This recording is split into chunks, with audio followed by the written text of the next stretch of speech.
तो hello student, स्वागत है आपका रिएक्ट एकेडमी में। आज की वीडियो में पढ़ने वाले क्लास 11 के वीके का फर्स्ट चैप्टर, जिसका नाम है introduction to bookkeeping and accountancy.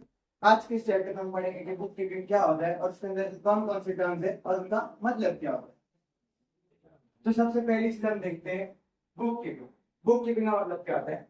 Maintaining the book of account in a systematic manner is called book keeping. मतलब कि जितने भी अपने अकाउंट जो भी हम लोग उसके खर्चे वगैरह है उसको एक सिस्टमैटिक यानी एक अच्छे तरीके से बुक में लिखेंगे तो उसको हम बोलते हैं बुक कीपिंग। उसके बाद जो दूसरी सबसे इंपॉर्टेंट चीज होगी बिजनेस। बिजनेस का मतलब क्या होता है? Any activity done for the purpose of making profit is known as business. मतलब कि हर वो काम जो हम लोग कर रहे हैं जिससे हम पैसा कमाना चाह रहे हैं, कुछ प्रॉफिट कमाना चाह रहे हैं, तो उसको हम बोलेंगे बिजनेस, जो हमारा सबसे इंपॉर्टेंट पार्ट है। उसके बाद जो तीसरी चीज आती है जो बिजनेस में सबसे कॉमन होती है वो होती है ट्रेड। ट्रेड का मतलब क्या होता है? Buying and selling of goods and services is known as trade. मतलब कि हम जो भी चीजें बेचेंगे या खरीदेंगे, चाहे वो चीज हो या एक तरह की सर्विस हो, उसको हम क्या बोलेंगे? ट्रेड। ट्रेड एक बिजनेस का बहुत ही ज्यादा इंपॉर्टेंट पार्ट होता है। उसके बाद जो अगली चीज आती है उसको हम लोग क्या बोलेंगे? Goodwill. Reputation of business value in terms of money is called goodwill. मतलब कि बिजनेस जो रेपुटेशन है, मतलब सिंपल भाषा में अगर बिजनेस का जो मार्केट में नाम है और उसकी मार्केट में वैल्यू है जो कि मनी लेकर है, उसको हम लोग बोलते हैं गुडविल। गुडविल बिजनेस की एक इनटेंजिबल प्रॉपर्टी है। मतलब कि जिसे ना हम देख सकते ना छू सकते, बट वो प्रॉपर्टी एक्चुअल में एग्जिस्ट करती है। तो अब अगला टॉपिक जो हम पढ़ेंगे वो है कैपिटल। मनी और goods are invested in business by owner is called capital. मतलब कि हमारे बिजनेस में कोई भी पैसा या कोई भी सामान जो ऑलरेडी अवेलेबल था, अगर हम उसको बिजनेस में इन्वेस्ट करेंगे तो उसको हमें बोलता है कैपिटल। पर इसी ओनर ही कर सकते हैं। अगर ओनर के अलावा किसी और ने इन्वेस्ट किया वहां पर तो हमारे लिए इन्वेस्टमेंट होगी। ठीक है, ये होगा हमारा कैपिटल। अगली चीज आती है ड्रॉइंग। मनी और goods withdrawn from business but purpose use is called drawing. मतलब कि जैसे हम बिजनेस में पैसा या कोई गुड्स डाल सकते हैं, वैसे अगर बिजनेस में एक्स्ट्रा गुड्स या पैसे हैं तो हम उसे निकाल लेंगे, और उसे निकाल के हम अपने पर्सनल काम के लिए निकालेंगे तो हम उसे बोलते हैं ड्रॉइंग। एक चीज ध्यान रखना, इसका मोस्ट ऑफ द यूज जो है वो बिजनेस में ही कर सकता है और वो करता पर्सनल यूज। ठीक है, अगली चीज क्या आती है? Date. A person from whom money is receivable is called debtor। मतलब कि वो इंसान जिसका हमें भी पैसा मिलना बाकी है या पैसा मिल सकता है उसका हम बोलते हैं डेटर। सीधी भाषा में वो हमारे लिए हाँ उसका हमारे पर उधार बाकी होगा। फिर अगली चीज की तरह ये से a person to whom money is payable is called credit। Against का इसे ऑपोजिट चीज है। एक ऐसा इंसान जिसको हमें पैसा देना बाकी है उसका हम बोलेंगे क्रेडिटर। दोनों में से इसका फर्क है, यहाँ पर वो रिसीवेबल है और यहाँ पर वो पेएबल है। एक में हमें पैसा मिलने वाला है और एक में हमें पैसा देना है। ठीक है, फिर उसके अगली चीज क्या है? Bad creditor. मतलब कि money which is not receivable from debtor is called bad creditor. मतलब कि जो हमारा पहले डेटर था जिससे हमें पैसा मिलना बाकी था, बट अभी किसी कारण से वो हमें पैसा नहीं दे पा रहा है, तो वो हमारे लिए क्या होता है? Bad debtor. मतलब कि उस समय पैसा मिलना पॉसिबल नहीं है और ये हमारे लिए क्या है? लॉस। तो हम इसको बोलेंगे it is a loss of business. ठीक है,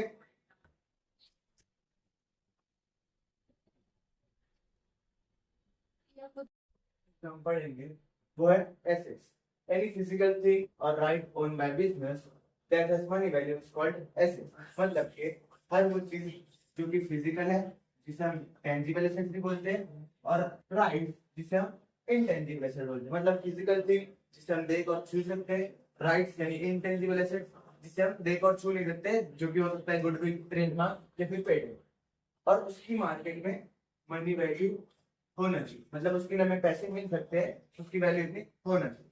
बट एक चीज दिमाग में रखना है कि जो एसेट बिजनेस ओन कर रहा है सिर्फ वही इसमें काउंट है, पर्सनल एसेट इसके अंदर इंक्लूड नहीं है। इसका एग्जांपल क्या हो सकता है? Building, furniture, machinery, stock, debtors etcetera. इस एसेट्स में भी दो टाइप्स होते हैं। दो टाइप्स। पहला क्या है?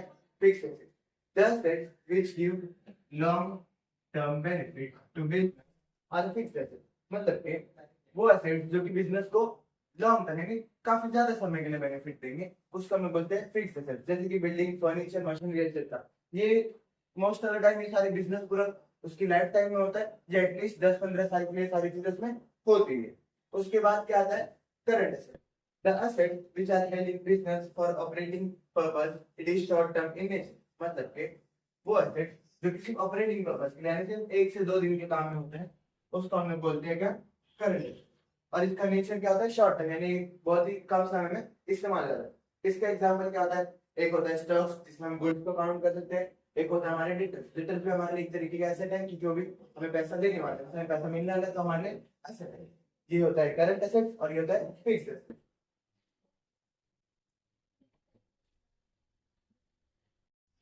जब हम देखेंगे वो है liability. Amount of money payable to outsiders is called as liability. Liabilities का सिंपल मतलब क्या होता है, जिम्मेदारी, जो कि हमारी जिम्मेदारी बाकी है। तो अगर हमें किसी को पैसा देना है, कुछ भी देना बाकी है, तो उसको हम लोग क्या बोल सकते हैं, लायबिलिटी। एक चीज ध्यान रखना, amount of money payable to outsiders is called as liability. जो भी पैसा हमें बाहर वाले को देना है वो हमारी लायबिलिटी है, उसे हम हिंदी में बोलेंगे जिम्मेदारी। इसका एग्जांपल क्या है, अगर हमने किसी से लोन लिया है तो बैंक लोन, किसी के ऊपर हमारा पैसा बाकी है वो लोग क्रेडिटर्स, टैक्स हमें देना बाकी है तो tax payer to government etcetera. ठीक है, उसके बाद जो दूसरी चीज आती है वो है goods. Goods means commodity which are brought and sold by traders with object of earning profit. मतलब कि गुड्स को क्या बोला जाता है, कमोडिटी। कमोडिटी मतलब जो भी हमारे पास प्रोडक्ट है उसको हम कमोडिटीज बोलेंगे, जिसे हम खरीदेंगे या बेचेंगे उससे बोलते हैं गुड्स। ये कौन करता है, जो ये काम करता है उसको बोला जाता है ट्रेडर। और इनका मेन ऑब्जेक्टिव क्या होता है, प्रॉफिट यानी कि पैसा कमाना। ठीक है, उसके बाद इसके एग्जांपल में क्या ले सकते हैं, TV, washing machine, refrigerator etcetera, जितने भी आपको गुड्स पता है, फिजिकल गुड्स होंगे, उसका आप एग्जांपल में लिख सकते हैं, जरूरी नहीं कि वो सेम है। अगली चीज क्या आती है, transaction, exchange of goods and services perform in between two persons are called as transaction. मतलब कि चाहे वो गुड्स हो या फिर कोई भी सर्विस हो, चाहे वो सामान हो या हमारी तरफ से कोई भी सर्विस का कोई भी काम हो, वो एक्सचेंज कर रहे हैं किससे, पैसों के बदले में। और ये चीज किन के बीच में हो रही है, दो लोगों के बीच, उसको हम लोग क्या बोलते हैं, ट्रांजैक्शन। ठीक है,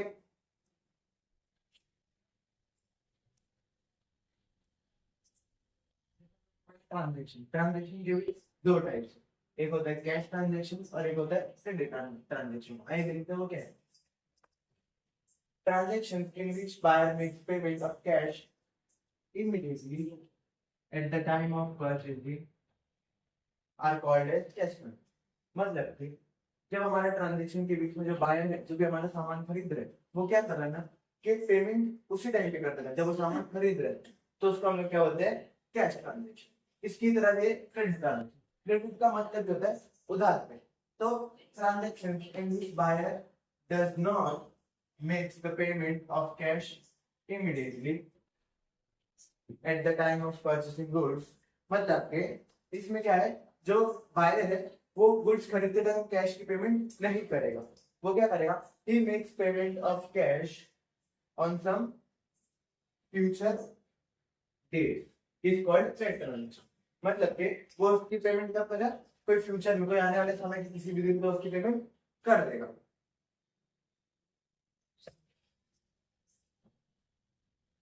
अब जब ये चीज हम लोग पढ़ेंगे वो है solvent. Person is called solvent when his assets are more than his liabilities. It means he is able to pay his liability. मतलब एक इंसान का हम लोग सॉल्वेंट क्या बोलते हैं, जब है ना उसकी जो एसेट्स, उसकी जो बिजनेस के एसेट्स हैं वो उसकी लायबिलिटी से ज्यादा, मतलब कि जो उसके पास संपत्ति है, जो उसके पास प्रॉपर्टी है, वो उसकी जिम्मेदारी से ज्यादा है। मतलब कि अगर उसके पास कोई भी लोन वगैरह है तो वो उसको पे कर सकता है, वो उसको लोन चुका सकता है। उसका ही उल्टा हो जाता है क्या, insolvent. A person is called insolvent when his liabilities are more than his assets. It means he is not in a position to pay off his liability। मतलब कि ये उसका सेम उल्टा हो गया है क्या, एक पर्सन को हम इंसॉल्वेंट कब बोलेंगे, जब उसकी जो लाइब्रेरी है वो उसके एसेट से ज्यादा, मतलब कि जो जिम्मेदारी है वो उसकी संपत्ति से ज्यादा। इसका मतलब इट मीन वो इस हालत में नहीं है कि वो अपनी जिम्मेदारियों को चुका सके, जो भी उसके पास लोन क्रेडिटर्स बाकी हो उनको पैसा दे सके। ये दो टॉपिक सेम के आपस में सुनने, उसको थोड़ा सा चेंज करके लिख सकते हो। फिर उसके बाद क्या आता है, profit. Excess income over expenditure is called profit. जाहिर सी बात है, हम जो खर्च करते हैं उसको हम एक्सपेंडिचर बोलते हैं, जो पैसे हम कमाते हैं उसको इनकम बोलते हैं। तो एक्सेस का मतलब क्या होता है ना, जो इनकम होगी वो एक्सपेंडिचर से ज्यादा होगी। तो अगर इनकम एक्सपेंडिचर से ज्यादा है तो उसको हम लोग क्या बोलते हैं, प्रॉफिट। इसका फॉर्मूला क्या होगा, profit is equal to income minus expenditure. ठीक है, उसका सेम क्या, लॉस उसका अपोजिट हो जाएगा, मतलब कि excess expenditure over income is called loss. मतलब कि जो एक्सपेंडिचर होगा वो इस बार इनकम से ज्यादा हो जाएगा तो उसको हम लोग क्या बोलेंगे, लॉस। इसका फॉर्मूला भी सेम क्या, एक्सपेंडिचर माइनस इनकम। इसलिए ध्यान रखना कि प्रॉफिट क्या होता है और लॉस। ठीक है, अभी तक जो भी मैंने आप लोगों को पढ़ाया उसका आप स्क्रीनशॉट ले सकते हो, अपने खुद के पर्सनल नोट्स बना सकते हो, जिसमें भी आप कंफर्टेबल हो। ठीक है, इसका स्क्रीनशॉट लेना, उसके पहले जो मैंने पढ़ाया उसका भी स्क्रीनशॉट ले लीजिए। सबसे पहले क्या है, पर्सनल अकाउंट, इसका रियल अकाउंट, एक तरफ है पर्सनल अकाउंट क्या होता है ना, जिस अकाउंट में किसी इंसान का नाम वगैरह आ जाए, जैसे सबसे पहले prepaid, paid in advance, paid in advance, अगर ये सब आ रहा है तो उसका मतलब क्या होता है, पर्सनल। रियल अकाउंट क्या होता है, ये एसेट्स के लिए कोई भी एसेट फर्नीचर, टीवी, ये सब जो भी चीजें आ रहा है हम उसका इस्तेमाल करते हैं, तो वो रियल अकाउंट में उसका नाम है, उसके बच्चे को मैंने खर्चा जो कि मैंने एग्जाम में उसको बोलते हैं। अब इन तीनों का रूल याद करें। सबसे पहले क्या है, डेबिट क्रेडिट, मतलब कि पर्सनल अकाउंट जिसको कमाएंगे देगा मतलब उसका अकाउंट बनेगा डेबिट, और इसकी क्रेडिट क्रेडिट की पर्सनल अकाउंट में जिस जितना पैसा ये कमा देगा उसका अकाउंट रहेगा क्रेडिट। फिर ये अकाउंट मतलब है कि क्या है, और कम से मतलब जो भी है बनाएंगे उसको हम डेबिट बोलेंगे, और क्रेडिट में क्या होगा, जो भी बात है और कौन सा कमाने का है, फिर आता है ना और एक्सपेंशन लॉस, जो भी हमारे खर्चे हमारे नुकसान है वो वहां जाएगा, और ऑल इन्फॉर्मेशन के जो भी पैसा हमें मिलता है तो उसमें प्रॉफिट हो जाएगा। फिर एक चीज याद रखना, अगर किसी भी अकाउंट में किसी का भी नाम आ रहा है प्रीपेड जैसे टीवी के नाम से दो तीन जाके वो जाके पर्सनल अकाउंट, ठीक है। अब इसके बाद में कहीं पे आपको एक टाइप ऑफ अकाउंट फर्स्ट करेंगे, नाम है वो सब मैं आपको बताऊं, प्रॉफिट में कितने टेंशन लेना चाहिए आपको।